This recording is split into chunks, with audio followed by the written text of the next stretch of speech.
Halo, aku Theo R. Nah, di video kali ini aku mau bikin video revisi tentang mesin jahit Riccar 990P.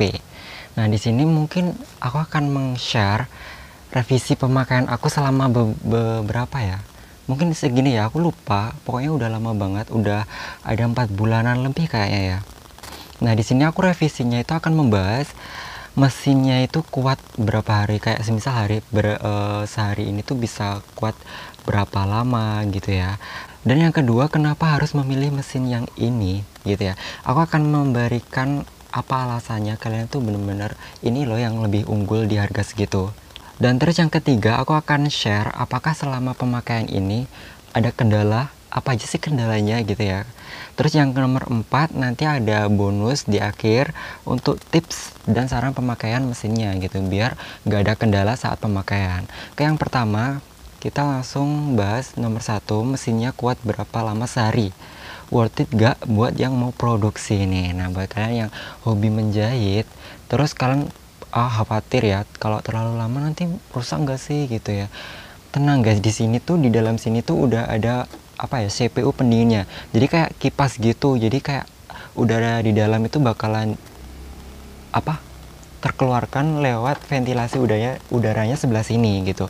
Kalau kalian merasakan pas menjahit ya, di sini itu kayak kita jalan tuh di sini kayak ada angin yang keluar. Nah, itu seperti laptop gitulah, ada udara yang keluar gitu ya. Pokoknya aman banget untuk produksi ya, aman banget. Nanti tips yang keempat ini untuk pemakaian biar kalian tuh nggak ada kendala. Itu aja sih yang paling penting. Kalau untuk produksi sih aman banget gitu. Terus yang kedua kita akan bahas kenapa harus mesin itu yang dibeli. Nah, ini menyangkut kelebihannya ya. Di harga 1,65 jutaan itu tuh sekelas mesin jahit kayak kelas apa ya, portable yang bukan heavy duty gitu. Sedangkan heavy duty itu kayak klaim bahwa heavy duty itu mesin yang diperuntukkan untuk jahit bahan tebal. Nah, kalian harus tahu tuh, kalau yang mesin seperti Brother GV 1400 kayak JK17B, terus Messina yang berapa itu, terus kayak Butterfly yang harga 1 jutaan itu mesin jahit portable yang belum heavy duty atau yang apa ya, low end gak sih? Nah, itu kayaknya katanya seperti itu, tapi mungkin lebih tepatnya apa, kalian bisa komentar di bawah. Nah, yang itu bisa sih buat jahit bahan tebal, bisa untuk jahit bahan tebal, tapi bukan khusus untuk bahan tebal. Tapi kalau yang udah klaim heavy duty itu emang diperuntukkan jahit bahan tebal atau lebih ke kerja keras gitu loh. Ya, paham ya? Ini lebih unggul. Nah, kalau untuk unggulannya itu dia tuh udah banyak pola gitu loh, guys. Udah heavy duty, banyak pola, terus ada pemasuk benang otomatis. Ya, pemasuk benang otomatis, terus ada pengaturan lebar jahitan. Itu menguntungkan sekali. Ditambah lagi akhir-akhir ini aku lebih suka sekoci bawah karena kalau ganti tuh spapatnya itu lebih murah ya. Nah, terus di sini juga ada penurun gigi dog fret. Apa itu dog fret? Gigi dog fret itu gigi yang ini loh Kak, yang membawa kain berjalan. Nah, itu kalau untuk jahit apa kayak itu bordir. Nah, itu bordir kayak kancing. Sebenarnya kalau kancing udah ada ya, udah bisa di sini udah ada polanya. Tapi kalau untuk penurunan dog fret ini dia tuh lebih kayak bordir gitu loh. Nah, jadi kayaknya tuh bisa kita moving sesuai kita, jadi nggak perlu pakai penutup dog fret gitu. Kalau pakai mesin jahit Brother GV 1400 kayak nggak ada menu fitur penurunan gigi dog fret ya yang ini. Nah, itu harus pakai penutup dan itu harganya relatif mahal juga. Padahal kita cuma menambahkan harganya kalau dibandingin ya, untuk harga mesin jahit yang belum heavy duty kayak Brother itu kita tinggal nambah sedikit udah dapat ini. Makanya aku bilang worth it. Itu alasannya kenapa kalian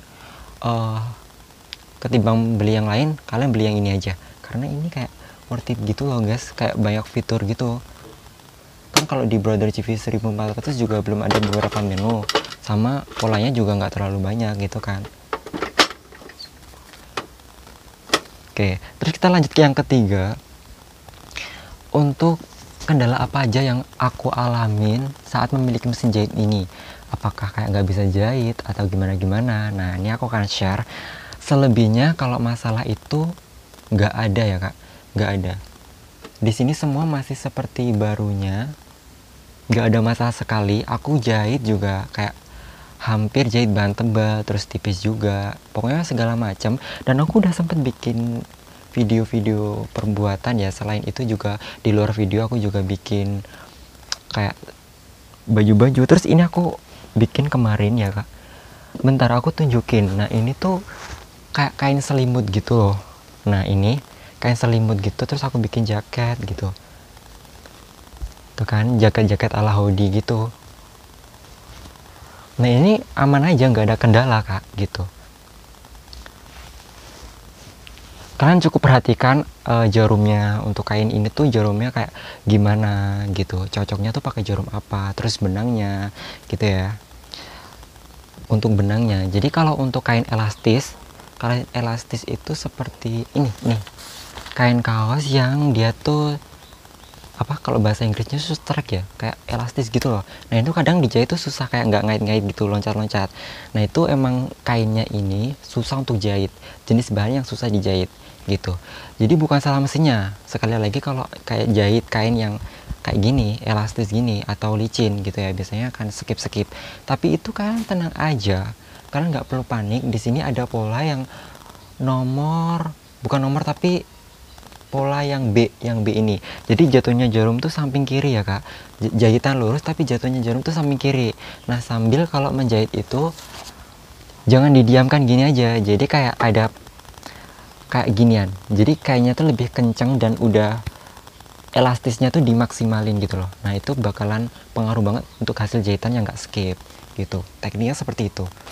Kenapa pola yang B? Nah itu jatuhnya jarum samping kiri itu lebih apa ya, lebih enak untuk jahit bahan elastis. Kalau yang A itu biasanya kebanyakan skip gitu ya. Tapi jujur mesin jahit ini untuk jahit yang kain elastis itu worth it banget. Kalau aku kan pernah memiliki mesin jahit brother yang kemarin ya, yang warna ungu kemarin, apa itu tadi mereknya aku lupa. Nah itu untuk jahit kain elastis tuh juga ada problem gitu. Tapi kalau ini tuh kadang kalau kita nggak terlalu susah untuk kainnya, nah itu biasanya langsung enak sih kak gitu. Nah itu aja, nggak ada masalah lain sama sekali. Kalau benang putus-putus pas jahit, nah itu biasanya jarumnya aja. Jadi apa, jenis kain dan jarum itu sangat penting ya. Jadi kalau emang kalian jahit bahan tebal, kalian pakai jarum yang kecil, biasanya tuh bakalan putus gitu, gampang putus. Dan itu cara pengatasinya, kalian ganti jarum aja dengan ukuran jarum yang lebih besar. Nah itu biasanya kain benangnya itu nggak bakalan putus lagi. Terus sama benangnya juga itu pengaruh. Nanti aku akan bikin video kelas jahit untuk keterangan yang lebih jelasnya lagi ya. Oh ya, satu hal lagi yang nggak kalah penting, nah itu jenis sepatu juga pengaruh ya kak. Dan paling enak tuh menurut aku pakai sepatu yang teflon. Teflon itu kayak gini ya, dia tuh terbuat dari plastik yang warna putih gini. Nah ini namanya teflon. Dan ini tuh kayak semua bahan dia bisa gitu ya. Jadi aku paling sering pakai sepatu ini. Oke, kita lanjut yang ke nomor 4. Nah ini tuh lebih ke tips dan cara pemakaian biar kalian tuh nggak ada kendala. Nah dan yang nomor 4 ini itu tuh nyangkut banget sama pembahasan nomor 1, 2, dan 3 kak. Dan ini pemakaian yang bener-bener itu wajib banget. Kalau nggak dilakuin biasanya akan ada problem, nggak bisa menjahit, terus hasil bawah jahitan tuh kusut gitu, terus benang putus-putus ya, kayak gitulah. Kalian nggak mau kan ada kendala kayak gitu. Nah sebelum mulai jahit itu kalian harus lakukan ini. Nah pertama-tama apa sih itu yang penting? Sebenarnya cuma satu hal aja sih, tapi itu nggak boleh dilewatkan gitu loh kak, karena ini pakai sekoci bawah gitu ya, pakai sekoci bawah yang seperti ini. Di zoom ya kali ya. Oke. Sekoci bawah, tipe sekoci bawah seperti ini. Sebenarnya tuh ini tuh hal yang kayak mendasar sekali, cuma ini tuh wajib banget kalau di mesin jahit yang pakai sekoci bawah kak. Hanya satu aja, yaitu pelumasan. Nah ini penting banget, pelumasan cukup di sarang sekocinya aja. Lebih tepatnya nanti aku zoom aja. Terus kalau bagian dalam itu gimana kak? Itu nggak perlu. Kalau mungkin kalian khawatir bisa dikasih tetes, tapi nggak sesering yang pelumasan di bagian ini. Jadi seringnya itu, aku ucapnya sering itu karena sebelum mulai jahit kita pakai ini. Semisal satu hari kita jahit full. Nah itu kalau kita full, kayak kita pembahasan nomor 1 ya. Nah itu tadi untuk produksi, nah itu kan bener-bener lama banget tuh. Nah kalian harus tetesin ini mungkin setiap dirasa udah kering gitu ya. Jadi kalau kering tuh biasanya akan ada suara berisik, terus kayak nggak bisa nyait, terus kayak benang bawah kurang rapi. Nah itu tandanya wajib pemberian pelumas gitu. Dan semisal kalau kalian tuh nggak jahit, semisal skip ya beberapa hari gitu, semisal hari ini kita jahit terus besoknya kita nggak jahit, besoknya lagi nggak jahit, nah itu biasanya itu akan terasa berat di sini karena ini udah kering pelumasnya. Jadi ini tuh wajib banget. Kalau nggak dilakuin itu biasanya hasil jahitannya yaitu tadi nggak bisa jahit, terus kadang juga suaranya berisik, terus benang bawah kusut, sama benang sering putus. Nah kayak gitu masalahnya. Sebenarnya bukan masalah di mesinnya, cuma karena pelumas itu adanya sesi pelumasan itu sangat penting di mesin jahit ini. Untuk pelumasannya kita simak yuk kak.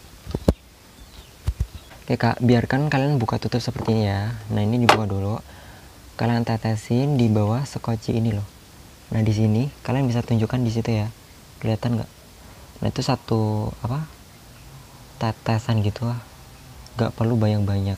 Sebenarnya nggak perlu banyak-banyak ya, tapi itu bener-bener membantu banget untuk pemakaian yang sangat nyaman gitu kak. Kalau nggak dikasih itu bener-bener problem itu akan muncul tuh ya, seperti itu diputar-putar. Nah cukup seperti itu jadi cukup seperti itu aja pelumasannya ya.